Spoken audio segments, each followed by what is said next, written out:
بسم الله الرحمن الرحيم. الحمد لله رب العالمين. السلام عليكم ورحمة الله وبركاته. أصحابتا كحرن كنالك إنها شعب كاد بأيدين سلام الدمانتين. ما أنت رجع علص با إلى الصعدة وما ننجم عاء أحمد وكسر وين أياه وحوصل وقتها كنالك إنها شعبك أديك صاحبك عبد الناصر با برنامج كنا ما تروحوا دارين هاي لبعض قربها. أحمد هرت إسبر كنالك إنها شعبك. السلام عليكم ورحمة الله وبركاته. دمان dadka ku xiran indhaha shacabka channelka indhaha shacabka aad baan idin salaamayaa. Cabdi Fataax oo ninka barnaamijkan sameeyay ama YouTube-kana waa salaamayaa isagana. Cabdi Fataax ku soco maanta su'aalaha عبدنا أحمد قرب جوج باتهاي مدة ما ركتي دبلوماسي نصون نقضي أو صوماليا برنامج كاس وحنا رأينا برنامج قلنا عن كردنا وقت يسولي هاي لكن ما توحنا كهلنا لبعض قربها. عبد الفتاح هو أدي أنكم بالله بقربها هرتو حنا بال 1991 مركي يوروب لده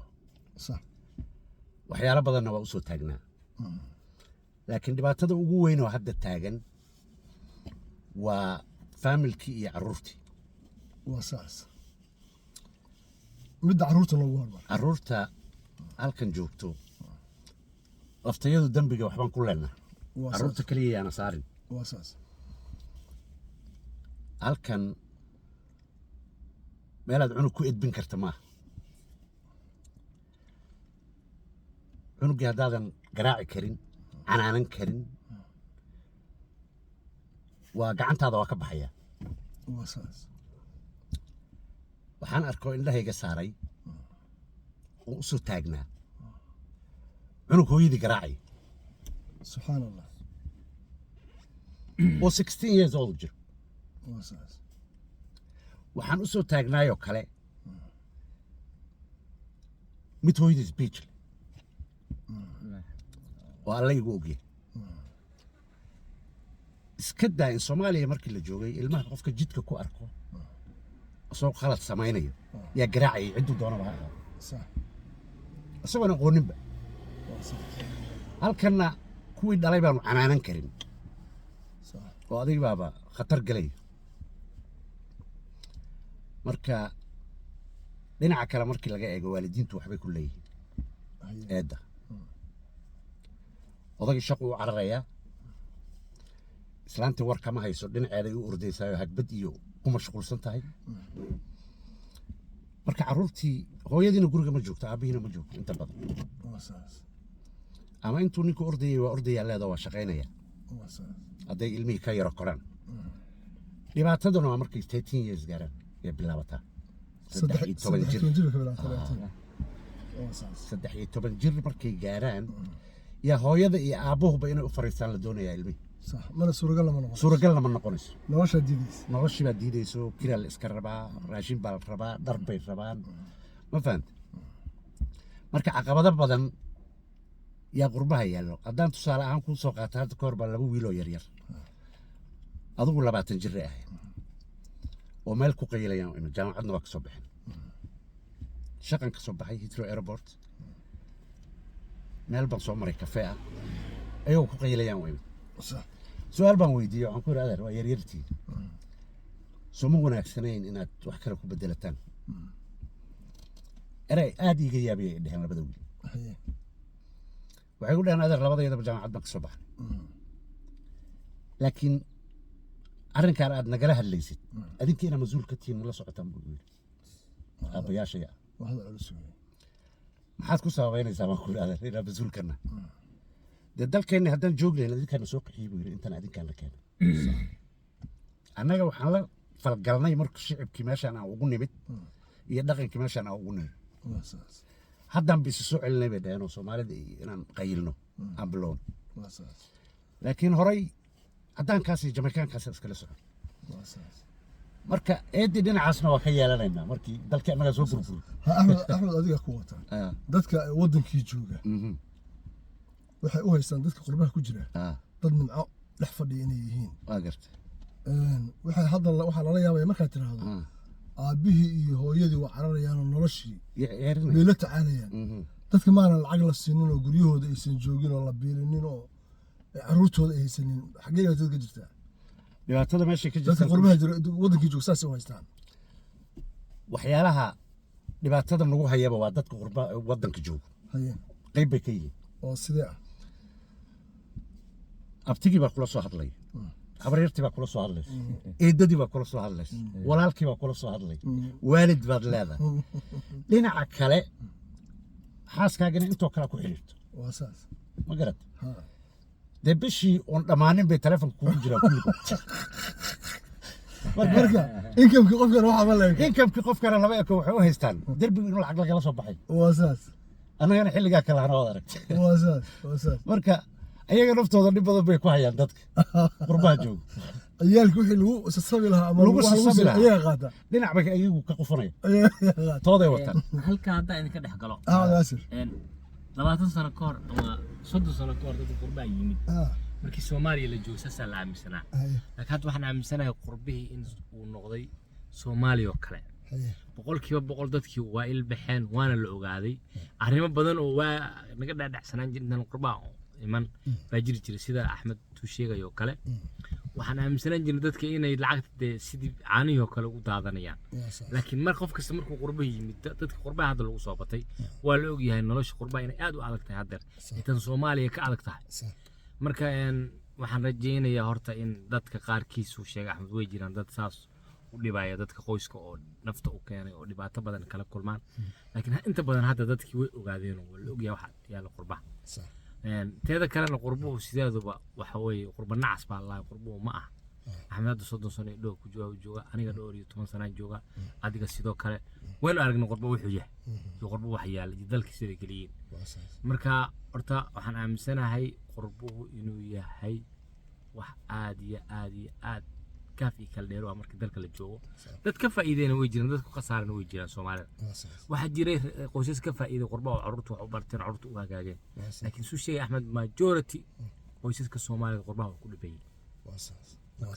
Cabdulaas intaad ka bixin qurbaha intaad joogtay maxaa kugu dhib badnaa qurbaha intaan joogay laba shay baa igu dhib badnaa tan carruurta kow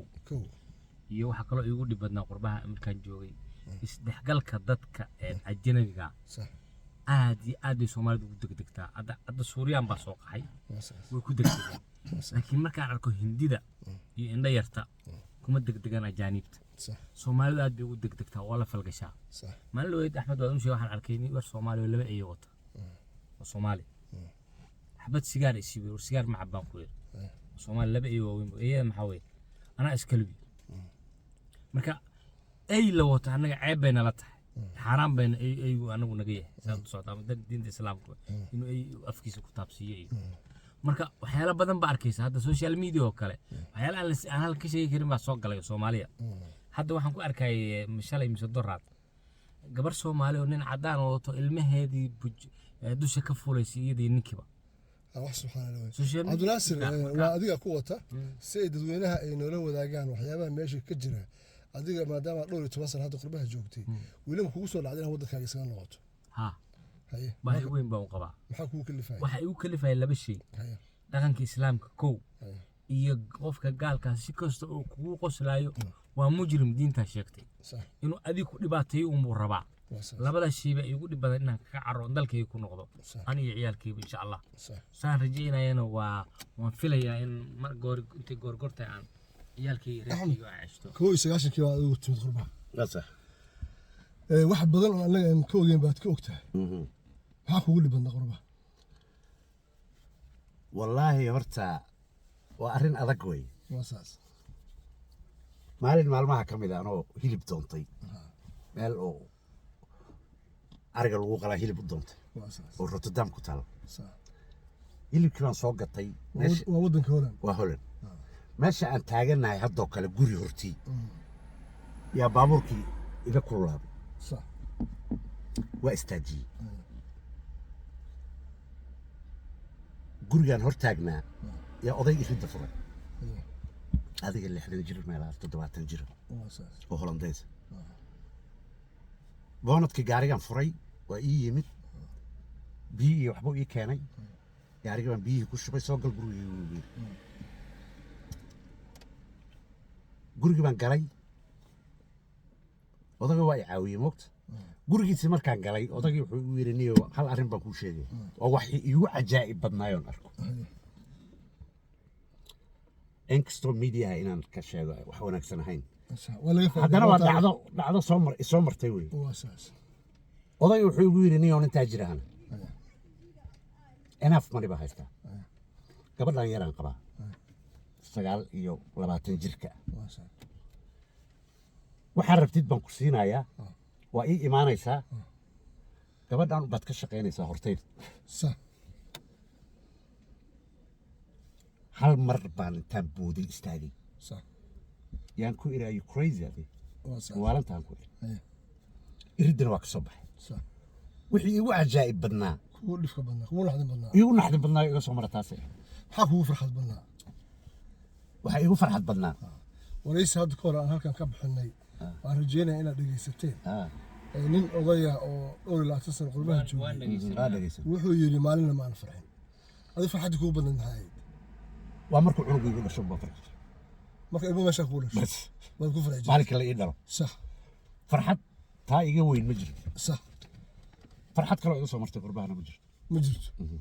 cabdinaasir soo dhow cabdifatax waa dhawaay maxaa kugu farxad aniga wax kale iguma farxad badnayn hal maalin baan farxay waa maalintii qoyskayga aan midownay oo aan afrika ka keenay qoyskayga ay ii yimaadeen